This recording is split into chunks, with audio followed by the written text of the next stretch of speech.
Good afternoon, and thank you for joining the first live chat in our 2019 series about the AAAS Science and Technology Policy Fellowships Program. My name is Jessica Soul, and I am the Recruitment Director with the S&T Policy Fellowships.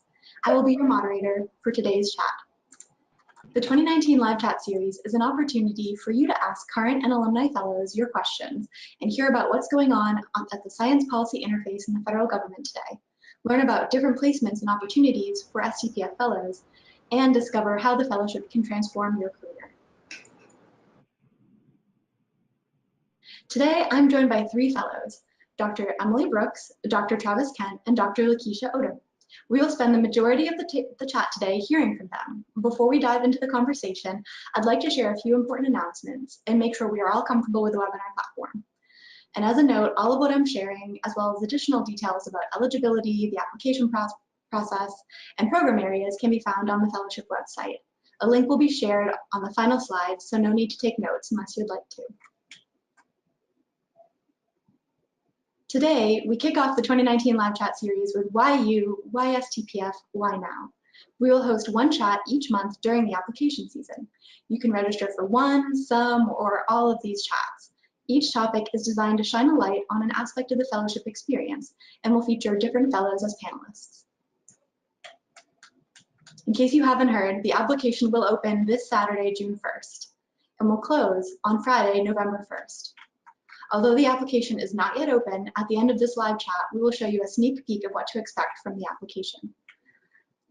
To learn more about you, our audience members, we'll ask you several questions during this chat. Please respond to the questions as they appear on your screen. So to get us started, we're curious. Can you tell us, do you plan to apply to the fellowship?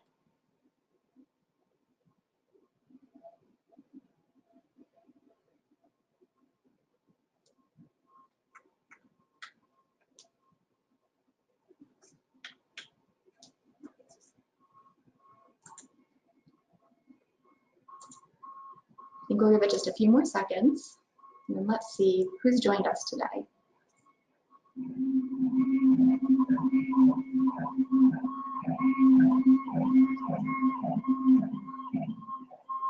All right, and here who's with us today on this live chat. Thank you all for coming.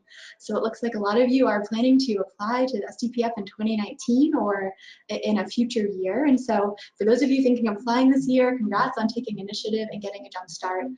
For those of you who might be a few years away, it's never too soon to be thinking about an S&T Policy Fellowship. And as you'll hear from our panelists, there are many ways that you can begin to learn more about and engage in science policy right now. And for those of you who aren't sure and are deciding, we're really glad that you can join us and join the conversation with our fellows today.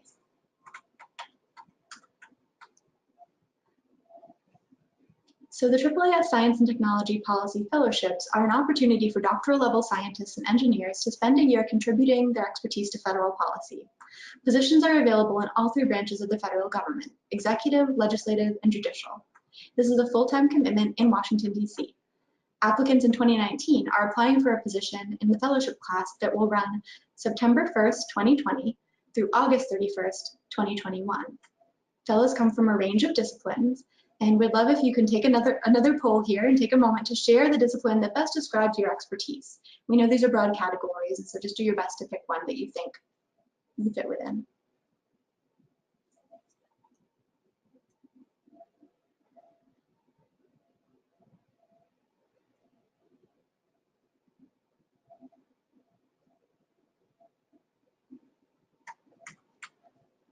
All right, maybe just another second. Thank you all for replying to the poll. All right, so I see that our group represents a wide range of disciplines just like our fellows. Fellows have diverse expertise and backgrounds from biological to physical sciences and social science and computer scientists. It's really important that we have fellows from across scientific and engineering disciplines because the host agencies and offices that work with our fellows seek out this range of backgrounds and skill sets. So you are all representative of the many types of scientific fields that our fellows also represent. So as a reminder, you must be a US citizen, hold a doctoral degree in science or engineering, and cannot be a full-time federal employee when you apply. Applicants with a master's in engineering plus 3 years of professional engineering experience are also eligible to apply. And in addition, we're looking for strong scientists with solid expertise in their field for their career stage, as well as the following: leadership potential, communication and outreach skills, especially to non-scientific audiences, problem-solving abilities, and a commitment to the fellowship objectives, flexibility, seeking professional growth, and public service. All right, so it's time for the final poll today. And that question is, do you already know a fellow?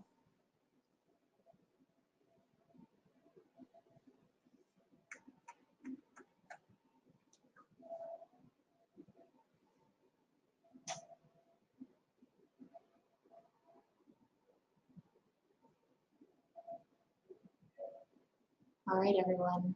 Thank you for replying. Okay, so looking good. So if you don't know a fellow yet and didn't know one before this chat, you're going to be able to leave this live chat knowing 3 fellows. And if you already know a fellow, that's fantastic, and now you're growing your network. And these 3 fellows who you're going to chat with today are an example of the more than 3,000 STPF alumni around the country. Okay, so the purpose of this chat is for you, our guests, to chat with our fellows. And to that end, you can submit questions via chat at any time by clicking the question box in your menu and typing your question in there. In your message, you can indicate the person or the people to whom the question is directed. And we will try to answer as many questions as possible during today's chat. Now, let's do a proper introduction of the fellows joining us today. We have Dr. Lakeisha Odom, who is a 2013 to 2015 Executive Branch Fellow at the U.S. Department of Agriculture. Currently, she is the Scientific Program Director at the Foundation for Food and Agriculture Research.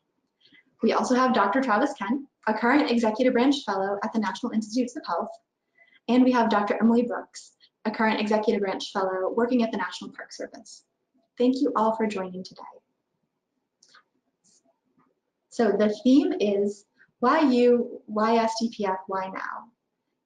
Can you each share your thoughts on why scientists and engineers should take a year to bring their expertise and training to the federal government? Anyone want to kick us off? Ladies first. Well, I'll be happy to start. As the fellow that's been out of the fellowship the longest, I think one of the major things that I thought was really beneficial for me is that I just wanted to explore other options outside of the bench, and I also wanted to see the role that science played in policy. I had a background in, my master's was in policy, but then I wanted to go back to the bench, so I just wanted to see how those two married together. And the fellowship allowed me the opportunity because it's the perfect example of how you could maintain your scientific, rigor and your interest, but also apply it in a different way. Yeah, I would agree. Going off of that, I would say I've always sort of been interested in politics and policy, and it's sort of interesting if you look at the people who are making the decisions in this country. They're generally not experts in a lot of the fields that they're making decisions in. So being able to bring my expertise to the decision-making process is really a powerful thing, and helping the people who are either elected or appointed to make these sort of broad-reaching decisions, I think is really, really important. So that's probably the main reason why I decided to throw my hat in the ring. Yeah, along the same lines, I'm a social scientist, and I had done a little bit of research on different state and national level policies within my own work. So I already had some exposure to thinking about applications of the work that I do and how much that really kind of makes you a better scientist if you have to translate your work, if you have to think about how to apply it into the world. But for me too, I think the big thing was really just doing a year of service at a time when we know there's a great need, as my co-panelists were saying, for the kind of work that we do to be informing policy development and implementation. Thank you all, and I love hearing the diverse reasons and motivations that inspire our fellows to come and spend a year here in Washington, D.C. We have a first question from our audience. So somebody is noting that we can't have a full-time, so there's a transition between when you apply, there's going to be a time between when you apply and when you actually start your fellowship. And so I'm wondering if you can explain what you suggest fellows do during that time and what you did during that time in between applying and getting the fellowship. I was applying for other jobs, to be totally honest, because I didn't know if this was going to be a short thing. So my postdoc lab was shutting down. I knew I had a certain amount of time there, and this was plan A, but I was applying for other science and technology policy fellowships. I was applying for other postdoc positions. I was applying for teaching positions. I was applying for other jobs because I frankly didn't think I was going to get it.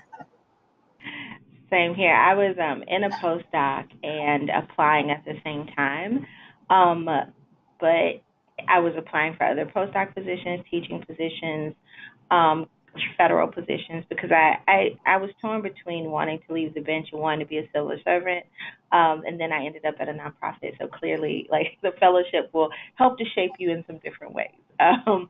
But I was applying for kind of a number of things because I wasn't sure where I was going to land, and I was hoping, and what did happen was the fellowship really helped to solidify for me where I wanted to end up. Yeah, I was also a postdoc at the time, in a position that I could have continued on for another year. So the time in between applying and then going through the application process with AAAS was really me thinking deeply about my options and where I wanted my career to go next. Well, thank you all for sharing. And we have another question here, which is, how are fellows matched to the branches and the positions? And can we describe the selection process and how they kind of went about navigating maybe where you applied, which branches, and then what it was like to go through that interview process? I only applied to the executive branch fellowship. Did anyone apply to multiple? I didn't. applied to multiple. Just again, I was applying all over the place, and within like 2 weeks, they're like, "Yeah, we're good." For the legislative fellowship, they're like, "Where's that?" That's part of the reason why I was like, "Oh man, not looking so great on the executive one." But hey, I snuck through the door, so. Yeah, I only applied to the executive branch as well.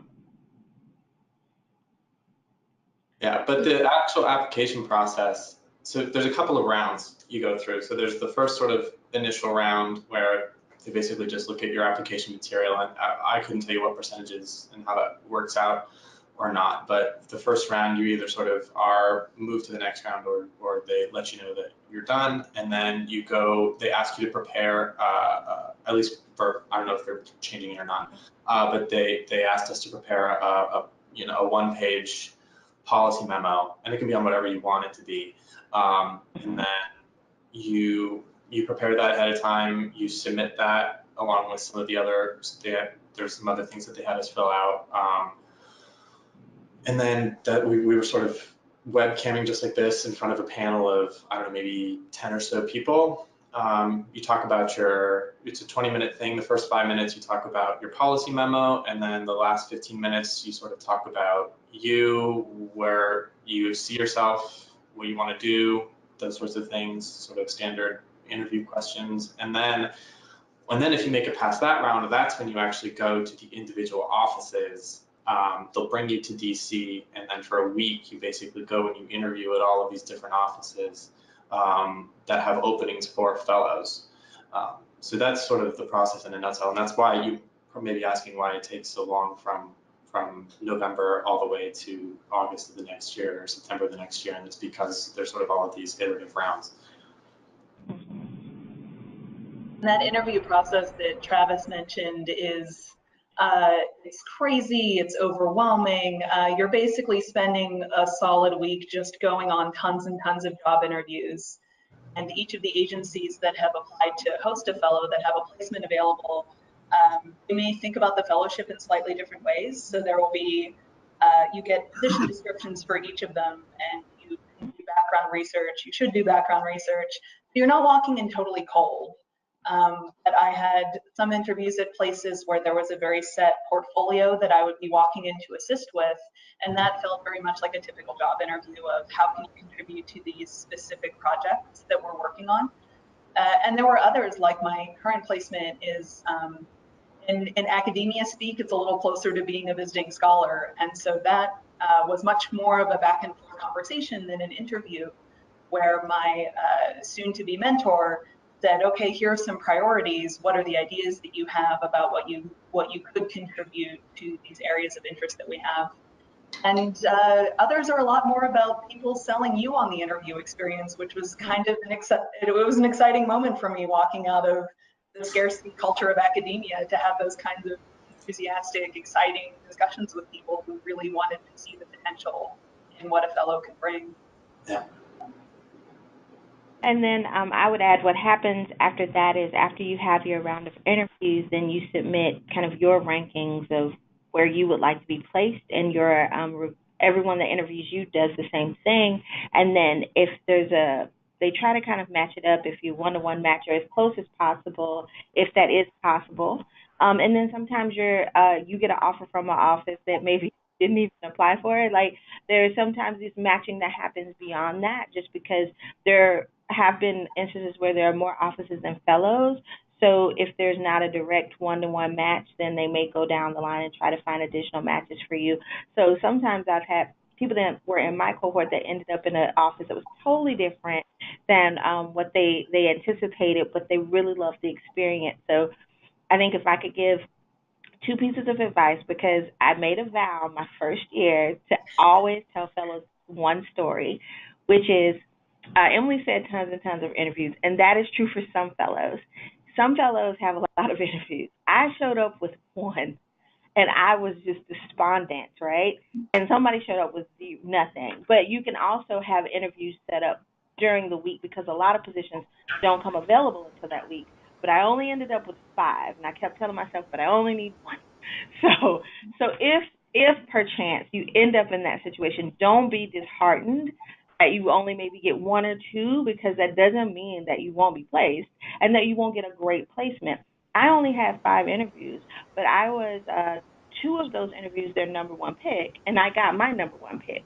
So that doesn't mean that it won't work out well. It's just some people have a lot of interviews. Maybe they have something like, if they have a security clearance, they're probably going to go like hotcakes, because that's just a hard thing to get. And if you have it, it just makes it easier for an agency or office to bring you in. So some people just, if they have that, that's just something that maybe is very appealing to certain offices, and you have the expertise and you already have security clearance. So there are certain things that are going to make certain fellows just a bit more competitive. And so I just always said, whenever I talk to fellows, I'm going to tell them I only had 1 interview. I'm going to be very transparent about that, because that doesn't mean anything. But you feel bad that day, right? When everybody else is like, I've got 15, and you're like, I got 1. You feel so bad, but don't feel bad. A, you will get more that week, and B, you only need 1. Yeah, I'm so glad you told that story, because I had the exact same experience. And not only that, I had 2 sort of pre-scheduled interviews, and I ended up with 6 interviews, but I got my first choice, and I was their first choice. And when I walked into interview week, I had come off of being waitlisted the previous round, so I was sort of like, what am I doing here? Me too. I didn't make it the first year. I was waitlisted, and I remember finding out, and I remember, I'm from Alabama, if you can't tell from my voice, but I was in a parking lot of like a Walmart crying in my car because I didn't make it. So again, I say I will always tell stories, though, because I think sometimes you feel like, oh, I shouldn't try again, or oh, this isn't for me, and clearly it is, because we're here. And I always said I will tell people these stories, because if you don't share that, people think like you automatically get in the first time, or everybody has 15 interviews, or everybody has the same experience, and they don't. We all have very different experiences, but you always end up, I think, in a great place. But you don't always start out, and it doesn't always look the same. So for me, I'm always going to tell fellows like my tragic little story, so that they won't feel so bad.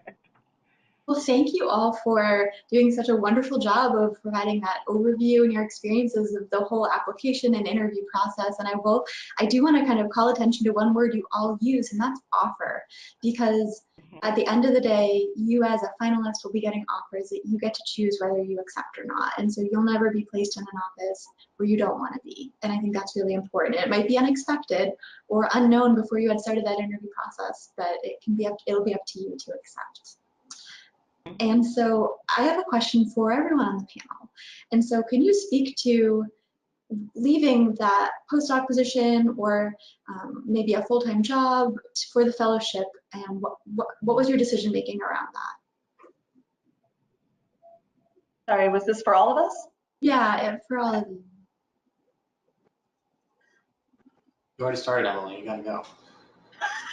Yeah. This is why you don't go. speak up.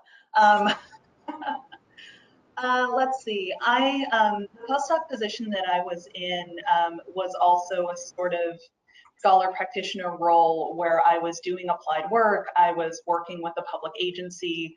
And so in a lot of ways, it was a very logical stepping stone to then come here and do this fellowship. Knowing that position that I was in could have been extended, I think gave me gave me a situation I'm really grateful for in retrospect, where I felt like I could kind of take my time and it was a full choice and I could consider all of the options. But the reason I ended up accepting the offer to be with the National Park Service and to join this fellowship program was, number one, that kind of continuation. I had been working primarily at the regional and state level, and I wanted to see what the federal level looked like. And number two, it was the placement in particular. I really loved the work. I felt like I really clicked with the mentor in the office, really believed in the mission continue to believe in the mission of the agency. And I could just really see a way that I could make a difference in that position. I know that's not true for, it's not necessarily a standard experience. Some people fall in love with the fellowship in general. Some people go for a specific placement. For me, it really was the specific placement. And I would say for me, my background was in a mixture of genetic modification and soil science. And the office I ended up in was the USDA Biotechnology Regulatory Service. So I couldn't have asked for pretty much a better placement. In fact, I didn't even realize they normally don't. USDA sometimes has years where they don't take a lot of fellows, and there were only 2 positions my year, and that was one of them. So it's kind of like, I'm not gonna not take this, because this is the perfect place for me to kind of go, in that I've spent all this time working in with genetically modified crops, working on understanding their implications on an environmental level. Now I get to really understand their implications from a regulatory space. And so it wasn't a question for me at all. And I'll just be, again, transparent. My postdoc, I was poor. So I was the opportunity to be less poor was awesome. I was looking for a position. This was a great position, and it was something I was excited about. But I was a postdoc at a small school in Alabama, so it was not I was just oh, should I stay here and not be paid very much and not have health insurance? No, I was gonna leave. Yeah, Lakeisha, it sounds like you and I had the exact same experience. I was sort of working in my field, which is male reproductive biology, and I've also spent a little bit of time in sort of the contraceptive space as well. And one of my interviews was exactly sort of that same field in an office that I love. So it is sort of the same exact situation where, this office that I didn't even think sort of existed, that the federal government was really spending a lot of time thinking about reproductive biology. But there it was, and it existed, and they were asking for a fellow, and it was just sort of kismet. So it worked out great. Well, thank you all. And I wonder, we've been talking about our fellowships, but could you share a bit about what your fellowship looks like on a day-to-day basis? And I imagine there'll be similarities, but also some significant differences. Yeah, I'll go ahead and jump in. It really sort of depends. So my day is heavily influenced by where we are in the grant cycle. So if you're in academia or you get your money from NIH, we go through 3 grant cycles a year. So my day is going to depend heavily on where we are in that cycle. So sometimes I'll be going to review panels where your bosses, they send their grants to get reviewed. We don't do the review process, but we sort of sit in and we are there to sort of take notes. That way when your bosses call us, we can sort of give them an idea about the things that were well received, the things that weren't well received, those sorts of things. Or we'll be coming up with new initiatives. So let's say we want a pot of money set aside for development of novel male contraceptives. Sort of putting sort of parameters around that, sort of what are the rules and regulations around that pot of money, that sort of thing. I've also gone to the World Health Organization. I went to Geneva, and they had a meeting on family planning and maternal health and maternal mortality issues. So I was there representing NICHD there. Like I said, it sort of depends on the day. And then there's some days where I'm at my desk reading emails and working on spreadsheets. So I mean, there's those days too. It's not all, trips to Europe. Working in a domestic agency, I have not had trips to Europe. I'm, again, with the National Park Service. I work with the Climate Change Response Program on cultural resources issues, and I'm a cultural anthropologist by training, so there's a really nice kind of connection there. I'm sort of split between a little bit of building a community of practice, making connections with folks. NPS is a pretty decentralized agency, so a lot of what I do is kind of reaching out to people, connecting people who are at park and regional level with folks who are based in the service-wide offices within the National Park Service, sharing resources, stories, things like that. And another portion of it is providing technical assistance. My project for the year has been putting together some guidance documents that will help resource managers who are doing climate change related planning for their cultural resources on doing tribal consultation, engaging with their stakeholders and with the people whose culture, whose heritage they protect within the park units. So day to day, I do have a lot of email time. I have a lot of conference calls. Conference calls are my life because, again, we are a very decentralized agency. A lot of my coworkers are not in the same city. And some site visits, which has been really fun. A few days ago, I just got back from spending a week in Louisiana, visiting a couple of our national parks there around New Orleans and up in northern Louisiana, and visiting the National Center for Preservation Technology and Training. So doing a little science presentation down there as well. And when I was a fellow, as I said, I was with the USDA in the Biotechnology Regulatory Service, and that is a regulatory office. So a lot of what we did was not as, I guess, interactive as some of the other descriptions. So a lot of what I did was reviewing permits or trying to work through a lot of background material, a lot of research, and determining whether or not something should be deregulated or whether or not information was submitted. So it was a lot of information like that. And then another component of the work that the office does is it sits on a international council to harmonize standards for biotechnology. So that, at least I had the opportunity to do a couple of trips. Those meetings were held in Paris, so I got the opportunity to travel twice for that. But primarily, I was kind of very much domestically based. And the one thing I would also say, as you think about your placements, is just think about, like, we all just described very different experiences, right? And some of it is thinking about the type of agency that you end up in. If you're in a regulatory agency, they move differently than like a state agency. Every agency maybe moves differently just by function of how they're set up and what they do. So that's not a bad thing, but it's just be aware of that, because I think sometimes if people think that everything's going to look like the fellow they talked to that was at state or USAID, where they're going to like Mumbai, and you end up at USDA and you don't leave your desk, that's nothing to be sad about. But I think there's a moment of disconnect, like, wait, I'm not having that experience.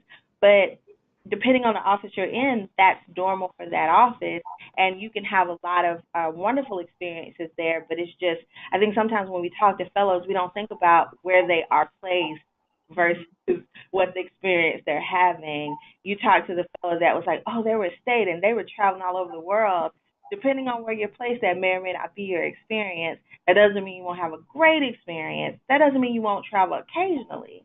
But you may be in an office that is domestic based, or you may only travel like once, and you'll do a lot of other cool things, right? But I think that was the other lesson for me was, oh, okay, so different agencies move differently, and so okay. And that's a good thing to just pay attention to when you talk to different people about different fellows, about their experience. Also, just where were they based, and that might actually help you to, if you have a number of options, that might help you decide.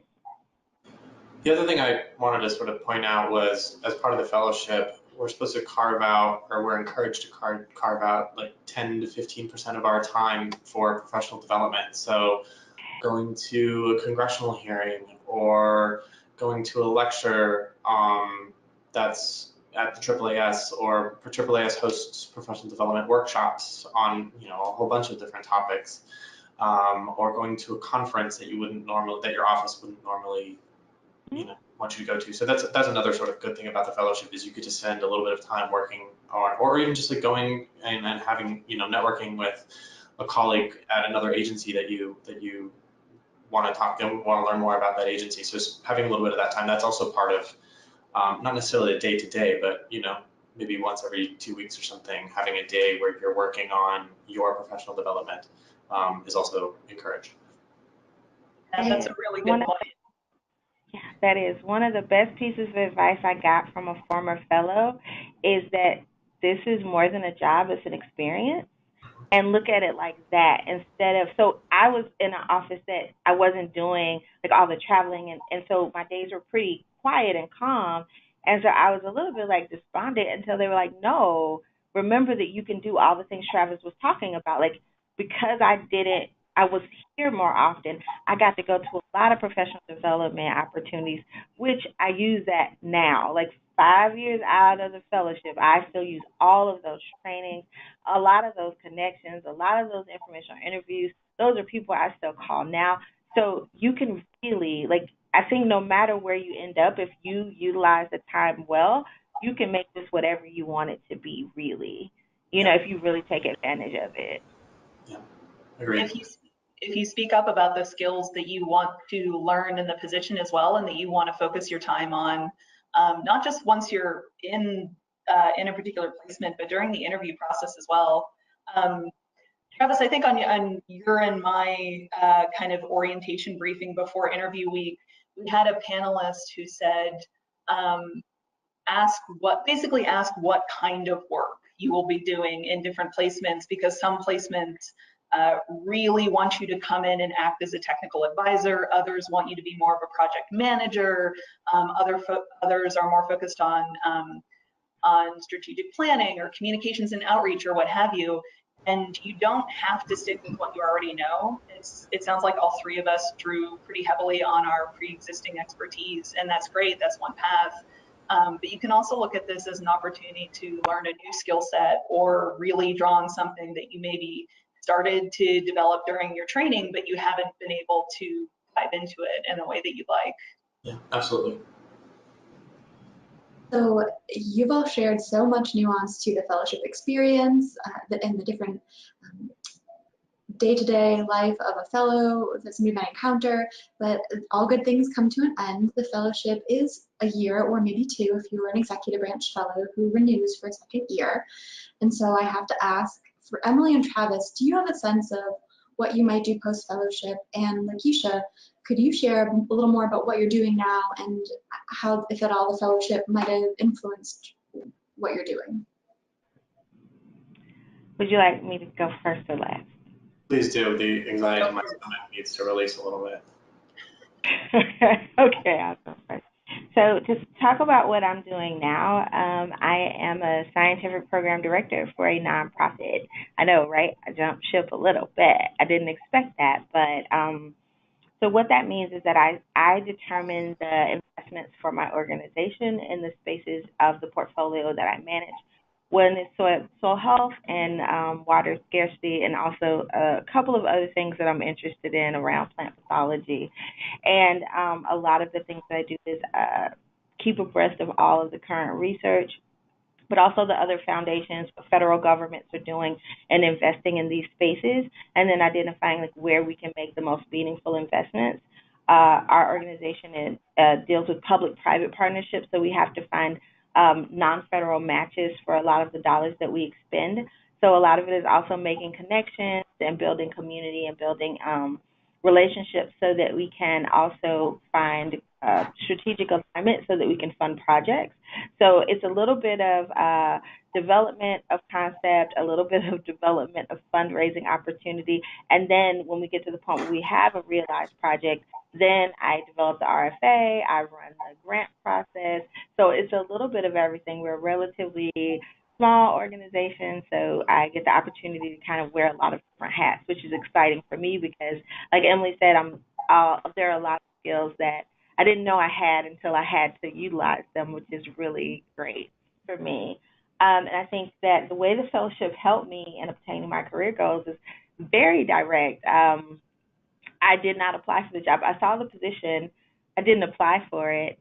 And I didn't, because the way the position description was written, I didn't think it was a good fit for me. But there was actually a former fellow that was in my cohort that was working here who called me and said, no, this job is for you. Apply for this job. And I was like, oh, okay, I'll think about it. But really, like, that person calling me, I was like, no, this is a perfect position for you. You need to apply. Like, that's literally how I ended up here, because the way the position description read, it didn't read like something that would fit me, but they realized that the way they wrote the position description, they weren't getting anyone that had the skill set that they wanted. And she told her executive director about me, and the executive director called and had a conversation with me and was really excited about me and invited me to apply. So the one thing that I know, if you don't take anything else away from the fellowship, and there are so many things you will, but you will take away the network, and the network is amazing. Like, that will be there for you throughout your whole career. And I don't know about anybody else, but I use it all of the time. Like, for anything and everything, it's available. It's this network of over 3,000 people that exist and that you can just kind of reach out to with random requests of assistance. And I don't know how many meetings I've gone to where someone was like, oh, you were a fellow. Oh, I was a fellow. And just that little bit of fraternity of we have a similar shared experience, right? I was on a conference call yesterday. Right? It's that the network, that in and of itself is worth everything. It's just that connecting with people and having the opportunity to just reach out and say, I need X. And I think I timed how fast the network works one time. But within like 2 minutes to 5 minutes, you put out a call for something, contact, paper, connection, and within about 3 to 5 minutes, you have it. Somebody has reached out and said, hey, I have that thing that you need. That's worth the cost of admission. So Keisha is painting a bright picture, Emily and Travis, of your futures. yeah. Thank you for that.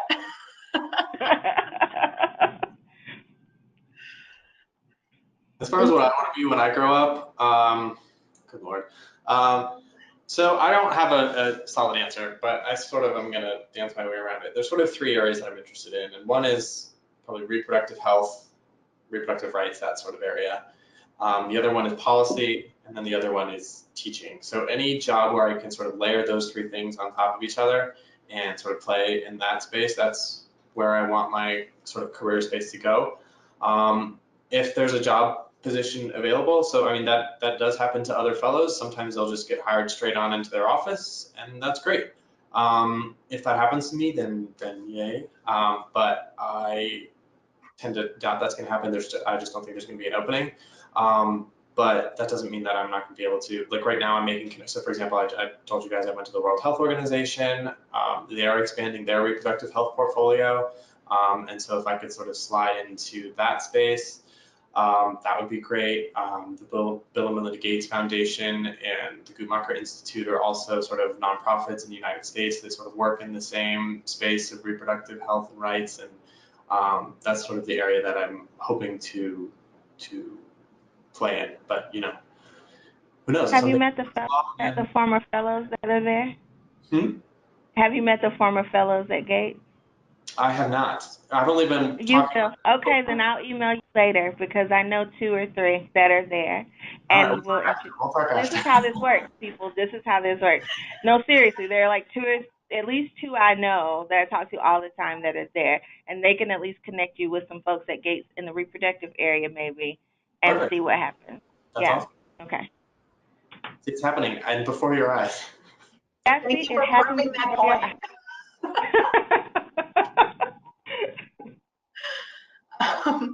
So I will be spending another year in the fellowship, not within this in this placement, because this one only had funding for 1 year. Sometimes fellows renew for a second year in the same placement if that option is available. Other times you can change to a different placement if it's for the second year, if it's within the executive branch fellowships. If it's a funding thing, if you just want to see something different. So I will be moving to another agency. They haven't sent our contracts out yet, so I'm not going to say over a public webinar what that placement is, just in case, knock on wood. But my longer term goal is to stay within the applied research realm. So research centers, potentially going back to academia, maybe working as a scientist within a public agency, something like that.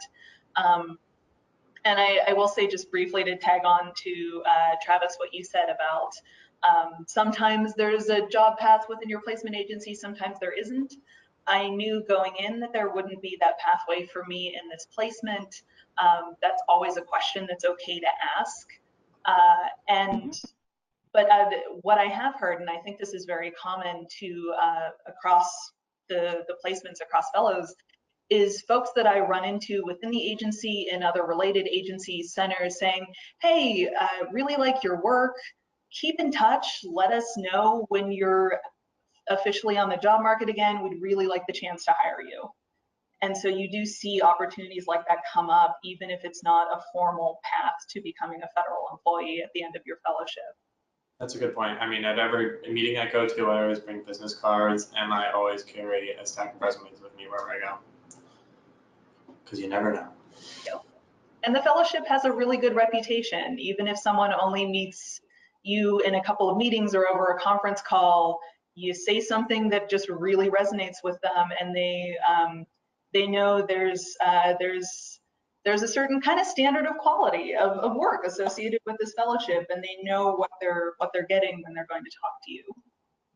Well, and so connected to all of that, we've been talking about kind of the conclusion of the fellowship and what happens after, and I'm wondering if you could share a bit about what was the onboarding like when you became a fellow? What sort of training and support did you get, and how prepared were you for that first day on the job versus what did you kind of have to learn once you dove in? Yeah, I'll go ahead and get started. It was rough. You got a lot of things sort of coming at you all at once, because you've got paperwork for the federal government, you've got paperwork for the fellowship, you've got just paperwork from moving. So, I mean, it's sort of a lot coming you at once, and I'll be the first to admit that I'm not the most organized person in the world, unless I absolutely have to be, which I didn't realize that I did until, well, way too late. But if you sort of know that it's going to be coming, you're going to be getting this sort of things, it can be a lot more manageable. And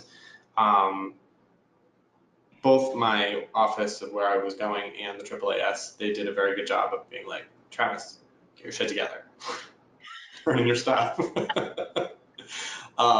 So that was helpful. But I mean, it is. And then, just, working in the federal government, things may not move as quickly as you are used to. When I was at my postdoc, I was at a small research institute in Maine. So if I had an IT problem, I just called Jeff in the IT department, he'd be over in 10 minutes, but it's, things like that, it's not that easy. So I had a lot of computer issues and getting my email up and running and stuff. And it just, working for the government, and it's a big, giant behemoth. And so there's sort of layers of bureaucracy that you have to learn how to navigate. The trick is to know the people who know that navigation and then buy them cookies, because they will become your best friend. So there's little tricks of the trade, but I mean, for me at least, it was rough. I know other people who had a much smoother transition than I did, but it was a little rough.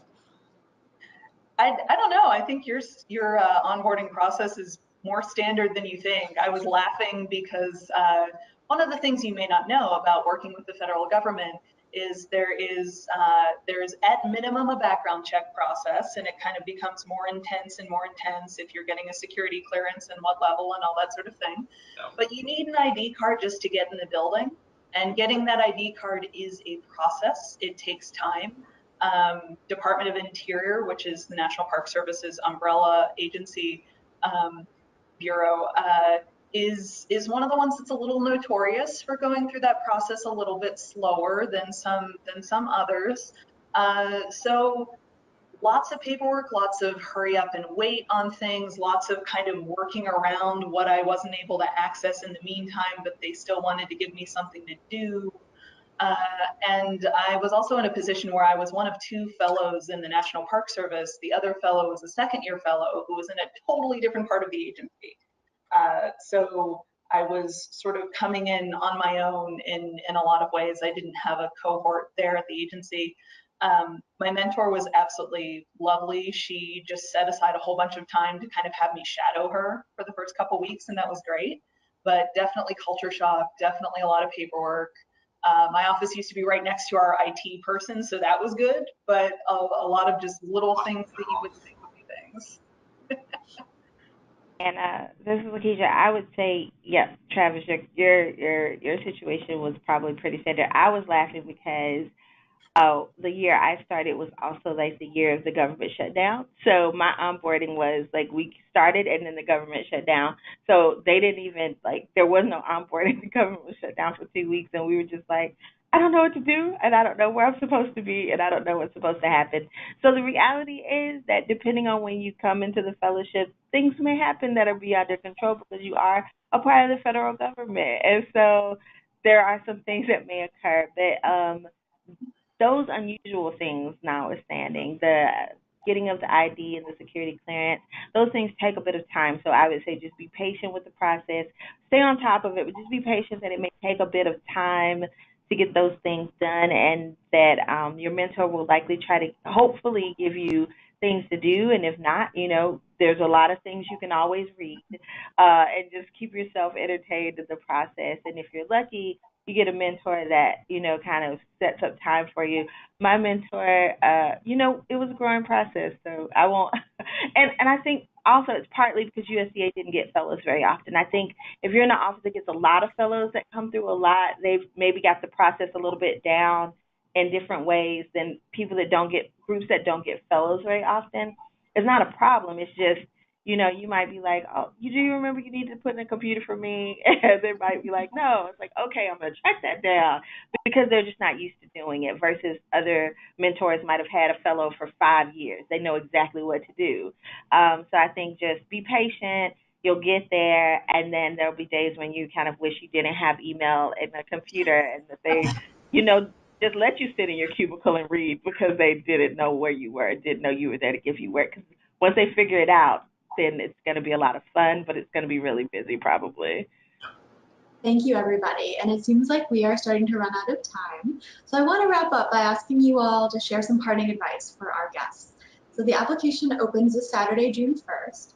What advice do you have for someone who's about to embark on this journey? And I call it a journey intentionally because it is a journey where you go from this application through potentially an interview process to become a fellow. So what advice do you have for somebody at the starting line? I think I will. Oh, go ahead, Emily. No. Please go ahead. I'll say 3 things to that. Number 1, social scientists, all 5 or so of you that are on this call, from what I can see, there is space for you here. So I know when I was going through the application process and I was preparing, I got really, really concerned about whether I needed to present myself as a different kind of scientist than what I am. So I will just say that is one piece of preparation you do not need to do. Obviously work on translating your work, think about applications, think about all that good stuff, but you don't need to practice pretending that you are a chemist or something like that. There is space and a welcoming environment for social science here. Number two, and I think this came up when we were talking about preparing, if you're not a news junkie, that's fine, but start following stories, start forming opinions about science-related policy issues. And there's always some sort of research that can be brought to bear on a policy issue. Start kind of getting involved in that. And the last thing I'll say just really quickly is start unlearning the bad habits that you have learned in academia. If you are in academia at this moment, we all know what those bad habits are. They look different for everybody. Sometimes it's over talking. Sometimes it's feeling like you need to be the smartest expert in the room. Sometimes it's feeling like you need to always defer to someone who seems like the smartest expert in the room. Whatever your kind of tics that you've learned from being in academia for a very long time, as you have when you get a PhD, practice training those out of yourself, because this is a very, very different world. Yeah, I would say this is specific to my personal experience because I didn't get in the first go around. Be persistent, it's worth it, right? And don't be discouraged if the process feels a little bit overwhelming. Just keep going. And then be open, I think, because also no matter what we describe, your experience will be your experience. It won't look exactly like anyone else's, but at no point does that mean it can't be an amazing experience if you really, allow that to happen. I think it speaks to what Emily says about like releasing some of those bad habits, because some of those bad habits are we want to control how everything will look, and sometimes you end up in an office that you didn't anticipate, doing something you didn't anticipate, and those are some of the best experiences that people in my cohort have had because they took a chance on doing something very different. Or if an experience isn't working out the way you thought it would initially, sit down and say, okay, but what can I get out of this? So I would say be persistent, be open, and really just dive in, right? If you manage to get here and you're in DC, a lot of what Travis talked about, go to the events, go to those hearings on the Hill, go to the AAAS trainings and all the opportunities to engage with your other fellows in your cohort. We have a lot of social activities, a lot of happy hours. If that's not your thing, there are a lot of opportunities, though, to go and learn about another agency. This will be one of these opportunities in your life that kind of you can almost do whatever you want a little bit, like you have a lot of opportunity. And I will say this, I did a lot of this when I was so I would reach out to anybody that I thought was interesting. I mean, I reached out to like the former head of the person that started the Biotechnology Regulatory Service. I found him on LinkedIn and wrote him and said I was a fellow and would you talk to me? He did it. I did that stuff all the time. They don't do that when you're not a fellow anymore. You're not cute anymore. Like you're not. But when you're a fellow, Emily was right. Like there's a certain cachet that comes with it, and you use it. Like I did. I would reach out to anybody, anywhere, ask them would they talk to me, could I ask them some questions, could I pick their brain, and 9 times out of 10 they were so gracious and willing. So I would say be open, be persistent, and be open to the experience and just take advantage of it if you get here. Just really, really enjoy it. Yeah. Yeah. I mean, I'm just going to repeat everything else that the lady said. They were right on the nose. Really be yourself. If you're a reproductive biologist like I am, be a reproductive biologist. If you're a chemist, be a chemist. If you're a social scientist, be a social scientist. Don't try to tailor your application to what you think that the AAAS fellowship wants, because that archetype doesn't exist. It's a hugely diverse group of people, and pretty much regardless of what you're working on, there's some office in the federal government that is going to be interested in that particular thing that you are an expert in. So be yourself, absolutely be open. I would also say be communicative, almost to a painful degree. So if you're having a problem, speak up. My biggest thing is like anything that your boss says in your performance review shouldn't be a surprise to you. So if you're having problems in your office, speak up respectfully, but speak up and talk about it. Talk about it with the AAAS person who's sort of your attaché with the AAAS, talking about it with your boss.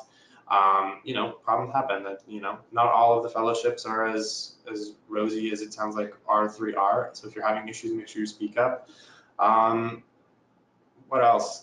Yeah, be open. Not only be open to sort of the professional development experience that happened, but if you're only going to be in DC for a year or 2 years, go and be in DC. You know, go and check out the Rose Garden when it's open on the Easter Sunday roll or whatever, or go and see Colonial Williamsburg, which is only a couple hours away. You know, do all of the annoying touristy things that comes with living in DC.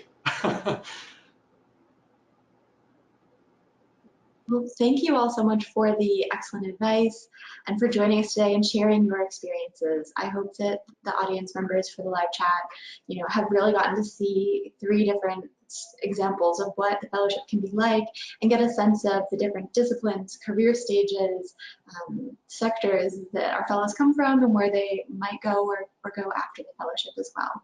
So thank you all for joining.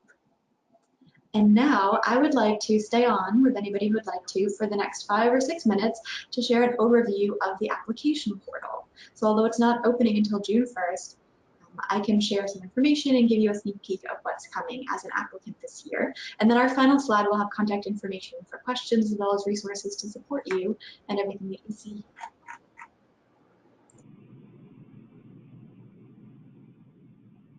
All right.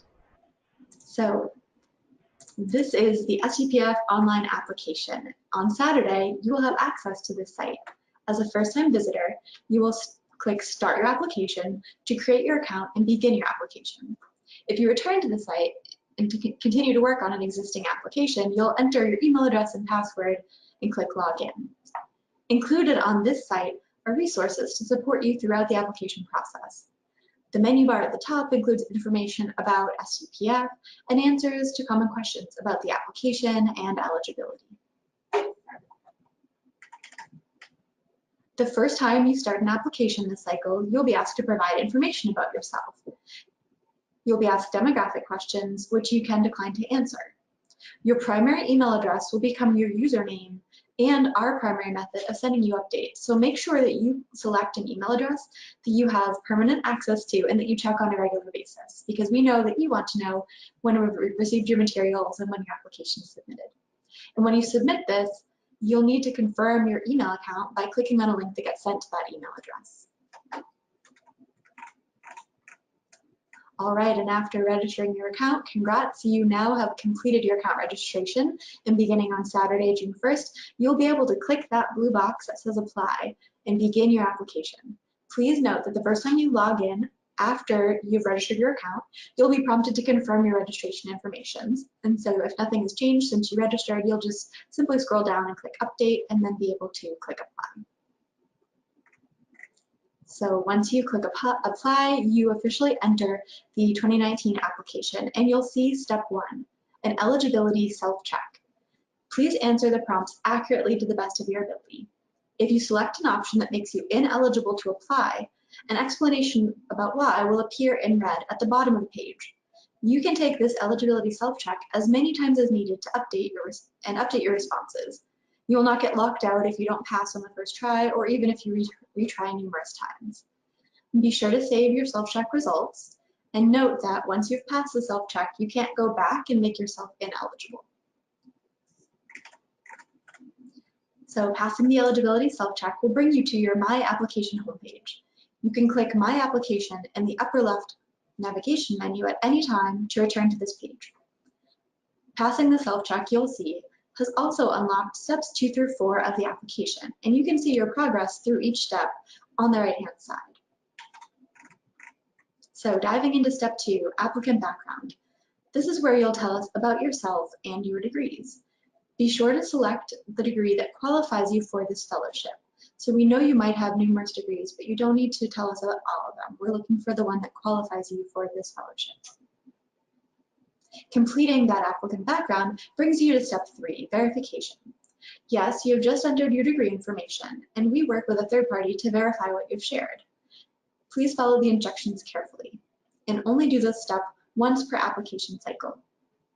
When you've completed your verification, you will receive a receipt from ProVerify and an option to download the information you submitted as part of this verification.